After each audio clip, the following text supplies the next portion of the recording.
Nós conhecemos o passado mais remoto da humanidade e entendemos melhor de onde viemos por meio de registros históricos, descobertos por arqueólogos e uma série de outros pesquisadores que investigam os achados arqueológicos ou, se preferir, vestígios de povos antigos. E, embora muita coisa descoberta em escavações até hoje já estejam em nossos livros de história, a verdade é que muitos achados arqueológicos ainda não contam com muita divulgação. E o motivo para isso é mais estranho que você poderia imaginar. Para muita coisa, a ciência moderna ainda não tem explicação. Quer um bom exemplo? Que tal um assentamento viking na América do Norte, construído antes mesmo de Colombo descobrir o continente americano? Ou então uma bateria construída em uma época que não se tem outro relato dessa tecnologia? Complicado de entender, não? Hoje selecionamos uma lista de exemplos de achados arqueológicos que ninguém ainda sabe explicar do que se tratam ou como poderiam existir em épocas tão remotas. A pilastra de ferro que não corrói. A Índia abriga muitos mistérios e obras impressionantes.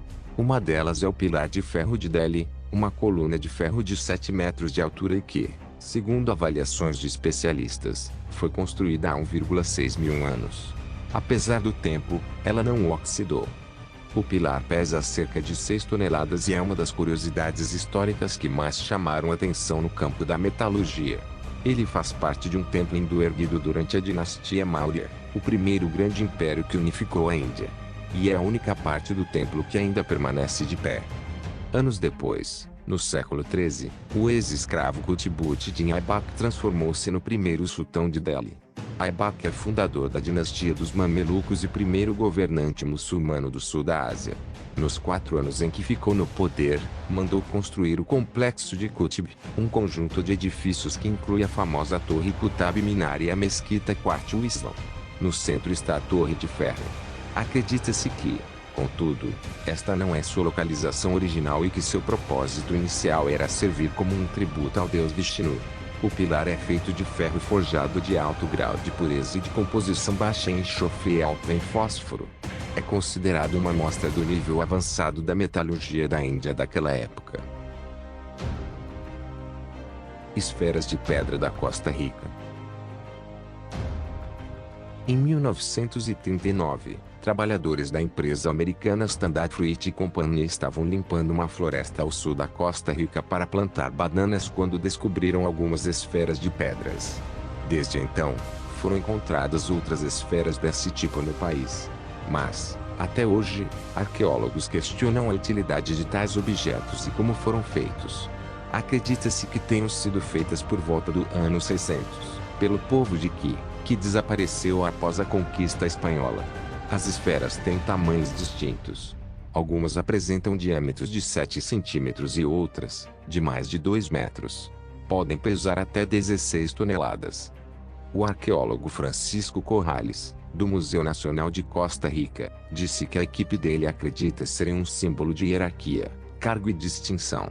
O especialista explicou que as esferas eram feitas com grandes blocos de pedras e esculpidas usando ferramentas também feitas de pedra, como martelos, e depois passavam por um processo de polimento. Portas automáticas na Grécia Antiga. Os gregos antigos foram os primeiros a terem portas que se abriam automaticamente. A invenção de Herón, de Alexandria, é o primeiro registro de automatização arquitetônica da história. As portas do templo de Herón se abriram por meio de calor e um mecanismo de pneumática. No altar, uma chama de fogo emitia gases e aquecia o interior de um recipiente abaixo. Devido à expansão dos gases, o ar quente pressionava a água para um outro recipiente e, por meio de um sifão, a água era levada para outro recipiente que ficava acima de uma balança. Com o peso da água, o recipiente inclinava a balança e provocava a rotação dos dois eixos porta, fazendo com que as portas se abrissem. Após um tempo, o ar por baixo do altar esfriava, fazendo com que a água fizesse um movimento inverso através do sifão, causando um novo equilíbrio, ou seja, o recipiente voltava à sua posição original, ocorrendo o fechamento das portas.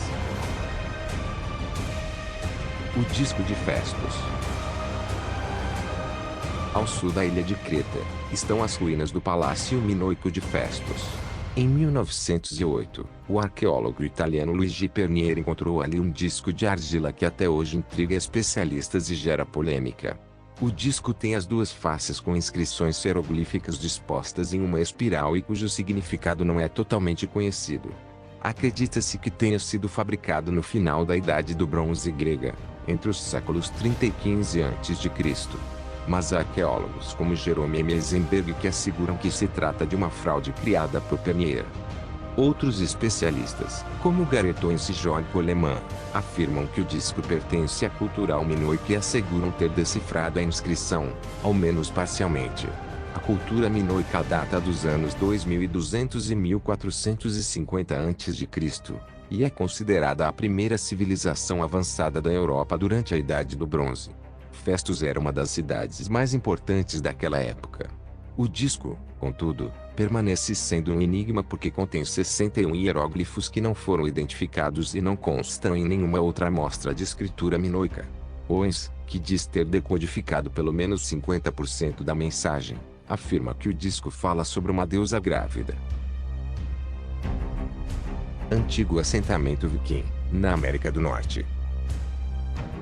Nas escavações, realizadas na década de 60 do século passado, foram encontradas evidências de que essas casas haviam sido erguidas pelos vikings. Uma dessas evidências é o corte angular e preciso nas madeiras, algo que só poderia ter sido feito com machados ou outras ferramentas de metal. E os habitantes originais da região desconheciam a metalurgia. Devido à tradição oral e ao estilo arquitetônico das edificações, os historiadores acreditam que Lancials Meadows foi construída por volta do final do primeiro milênio. Mas até agora a data exata era desconhecida. Aproveitando uma tempestade solar que atingiu a Terra no ano de 992, que foi um evento cósmico que ficou gravado em árvores milenares de todo o planeta, permitiu datar com exatidão quando os vikings estiveram na América. Os pesquisadores não sabem quando chegaram nem quanto tempo permaneceram, mas os anéis da madeira de vários objetos mostram que os nórdicos se estabeleceram no que hoje é o norte do Canadá em 1021. O dodecaedro romano. Em vários pontos do continente europeu foram encontrados exemplares desse objeto, formado por 12 faces pentagonais planas com cavidade circular no centro e pequenos botões nos ângulos. A versão mais comum é feita de bronze, embora também existam algumas feitas de pedra. Foram encontrados em países como Espanha, Itália, Hungria, França e Alemanha. Acredita-se que tenham sido fabricados entre os séculos 2 e 3 DC, durante o Império Romano. Nenhum desses objetos encontrados tinha mais de 11 centímetros de diâmetro. Apesar de terem sido encontrados em diferentes lugares, a função desse objeto segue desconhecida. Há uma ampla variedade de hipóteses para o uso do artefato, entre elas, a de que pode ter sido uma arma, um brinquedo de criança, um molde ou até um calendário agrícola. A única coisa que se sabe com certeza é o nome do artefato, dodecaedro romano. A bateria de Bagdá. Por 2 anos, uma série de objetos bastante curiosos permaneceu intocada no acervo do então Museu de Antiguidades de Bagdá, atual Museu Nacional do Iraque. Trata-se de receptáculos de argila encontrados em uma expedição no sudeste bagdali, área conhecida como Kujut Rabu, que conta com diversas características únicas, só reveladas com a descrição publicada em estudo de 1938, do arqueólogo alemão e diretor do museu, Wilhelm König. König reparou que esses artefatos possuíam clara corrosão por ácidos em seu interior, que compartilhava espaço com um tubo interno feito em cobre e um tampo superior de betume. Em um artigo em língua alemã publicado como um elemento galvânico da era parta, em tradução livre, ele concluiu que aqueles elementos, em conjunto, poderiam ser ferramentas para a fabricação de pequenas correntes elétricas. Por isso, o vaso foi apelidado de bateria de Bagdá. Segundo o pesquisador, as partes que compõem um objeto são as mesmas necessárias atualmente para realizar a galvanização, processo que teria sido usado para folhear talheres em prata, ouro ou cobre. Seria necessário encher o vaso com alguma substância ácida eletrolítica que produzirá corrente elétrica em interação com o cobre. O próprio Koenig realizou testes com sucos ácidos e vinagre e concluiu que a reação é possível e capaz de produzir 1 volt de eletricidade.